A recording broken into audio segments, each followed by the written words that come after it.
Hi, I'm Marcus. I'm Shelby. I'm Juliet. And today we are going to teach you how to cleanly and properly paint a fire hydrant. So what do you want to do first? So to get started, you want to remove all valuables from your hands because you don't want to get paint on them. And also it's important to have your hair up because you don't want to get your hair in paint. Okay, so what, after you do put stuff away, what's the next step? Then you want to put your gloves on.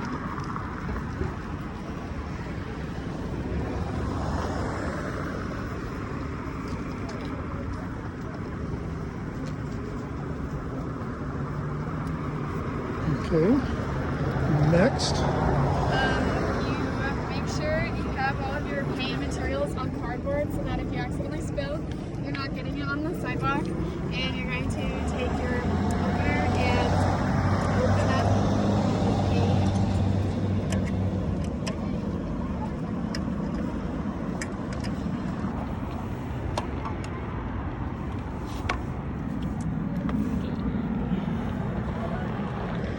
Okay, so Marcus, what do we do now as far as with the hydrant?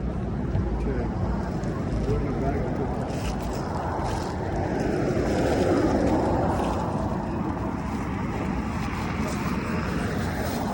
Okay, so what did you do? Did you, with the cardboard, go ahead and tell them what you're doing. Alright, so you're going to take your cardboard and then put the bag inside the cardboard, or the cardboard inside the bag. Make it so we can fit around the hydrant, and then place both sides snug so then you don't spill any paint, and then it's an easy cleanup. Howdy.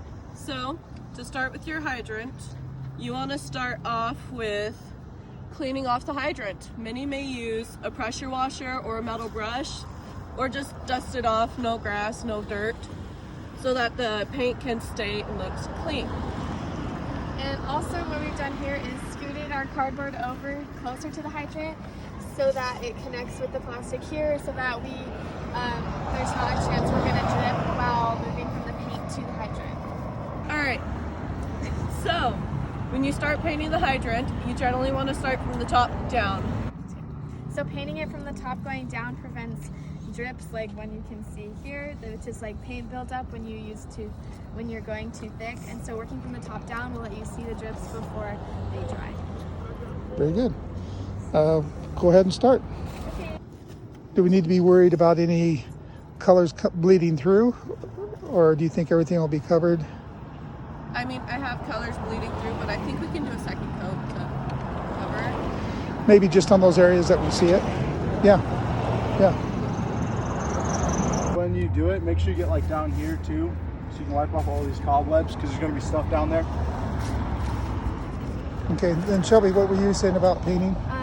When you reach the bottom of the hydrant, make sure you get all the way down to here. And there are some taller hydrants, so when they're maybe like this far off the ground, you can do the pipe below them. And there are some that are more into the ground, and so just go until you reach the ground. But on these like normal ones, just go until you reach like the edge of the rim. Hydrants. People want you to paint the yellow ones because red is private. You do not paint private property hydrants, only public. Be loud. So on parts like here, if there's a lot of excess paint, it'll pool, and that's honestly a little bit of a waste of paint because we can be spreading it and use it somewhere else, and then it gets sticky and it takes longer to dry. And another thing, you want to make sure you get all these like little spots, and if you need to, like these dark spots, you can, once it dries and you finish other parts of it, you can go back and do second coats so that we make sure all of it is a nice even yellow.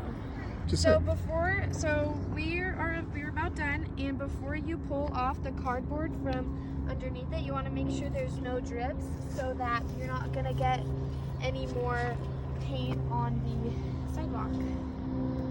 Okay, so even though you, as careful as you can try to be, accidents still happen. As you can see, we got some yellow paint on the curb. Thank goodness we'll be painting it red. But just remember to be as careful as you can be because we want to create as little mess as possible because it's really hard to get out. finished and you're not done painting, you're not painting anymore, keep your gloves on and keep your brush on you because and just walk to the next hydrant so that you're just ready to go and start for the next one. And the more you take your gloves off and put on new ones, there's more of a chance to get paint on yourself and your clothes, and then you're just using more gloves than you might need. So when you're moving from hydrant to hydrant or you're not painting, make sure you're moving quickly because if the longer your brush sits out, your paint's going to harden and it's really hard to clean and get off and to be able to use it nicely again. So make sure you're moving quickly so your paint doesn't dry on your brush. As you finish, have someone that didn't paint it check it for you. May it be a leader, an adult, someone, just check it. Make sure you did a good job. Just another set of eyes to see if you missed anything. Alright, so this hydrant took us around 15 minutes and it will be dry and done in around 10 minutes. And after that, we'll show you what to do next.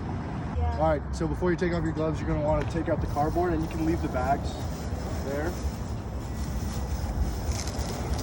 Take out the template.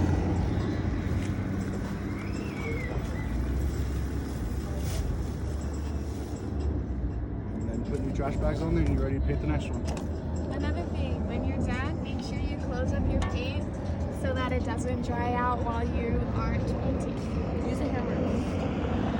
So now that we're done, we don't need our gloves anymore because we're not going to be painting. And so to take the gloves off in a way to maximize, to not get paint on yourself basically. So grab it from the end and pull it from the inside out. So then the paint's all on the inside and you don't have to worry about getting paint on yourself.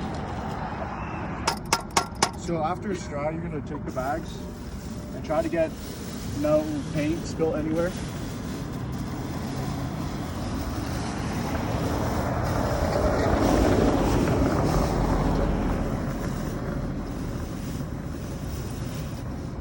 You're paint free.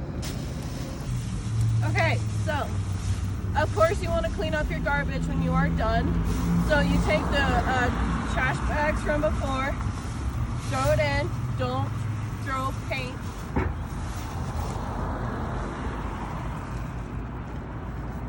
Technique. Make sure you hold on to your cardboard templates because you're going to use them for the next hydrant and the one after that. So if you get a lot of paint on you in the process, you're not getting a ride back. So be careful. We don't want to get paint in other people's cars. Don't trail paint with your shoes either. Thanks for helping us out, guys. And anything else? Make sure you take before and after pictures so we can see how all your hard work turned out. Make sure you have fun while doing it. Just be clean. So, this is Riley, and now we're going to show you how to paint the fire curb. Alright, first you gotta start by clearing out the whole alley, and then we'll clear out this weed too. And then we'll start and paint for where it's already been painted from the hydrant from each corner.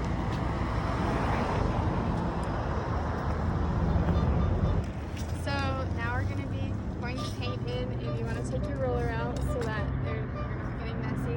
And when you're pouring paint, you want to pour it really slow so it doesn't leak everywhere and drip and go crazy. Like that. Okay. That's fine.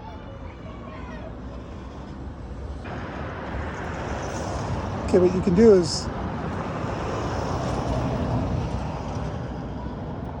Paint the can, you know. Oh! Get on the sidewalk. okay. Be careful. Okay, so as you can see, we spilled some paint, and because we don't want the paint going everywhere, we're going to take off the gloves just like we showed you for painting the fire hydrant so that you're not spreading paint more than you need to. This is still going. Alright, we're just clearing the rest of the thing, so we're gonna pull this bad boy out. And we'll sweep off the rest of the curb.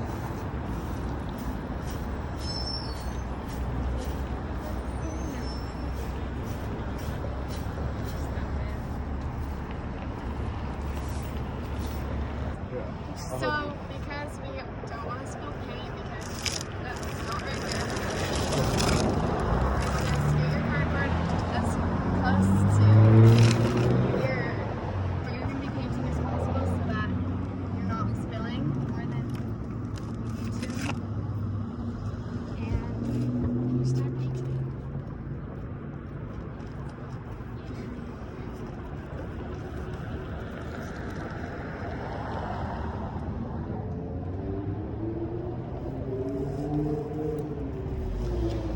I tell them not to worry about filling the valley. Don't worry about filling the valley. Just do it just how she's doing it. Because people are going to put paint in the little valley. Actually, that looks good. Looks really good. Get a brush. So now so the brush doesn't entirely fill up the roller, and so we have an edge here which we're using to keep a straight line on the curb, and sometimes paint gets on it, so you want to make sure you wipe off the excess paint so that you're not getting paint down here when you shouldn't.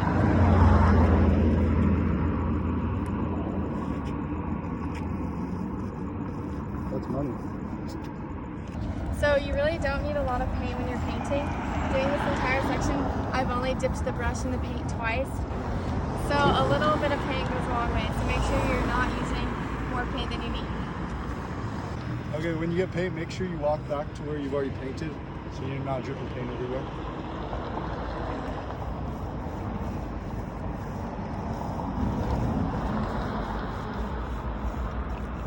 So when you're painting and you don't know whether you had drips or not, have someone else who hasn't been painting double check your work just to make sure you're not making any mess ups. So Riley, you want to check our color?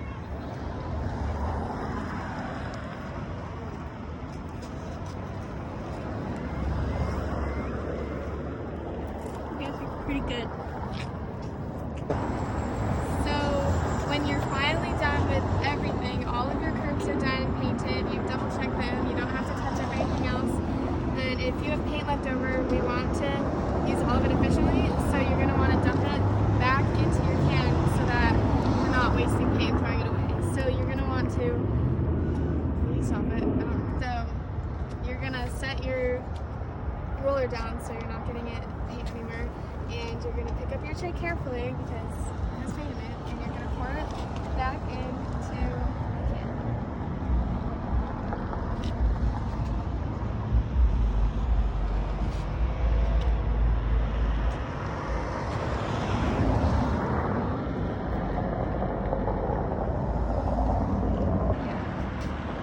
So you can also use your roller to get more paint out if there's some that is coming out easily, and you can kind of push it out to get as much out as possible.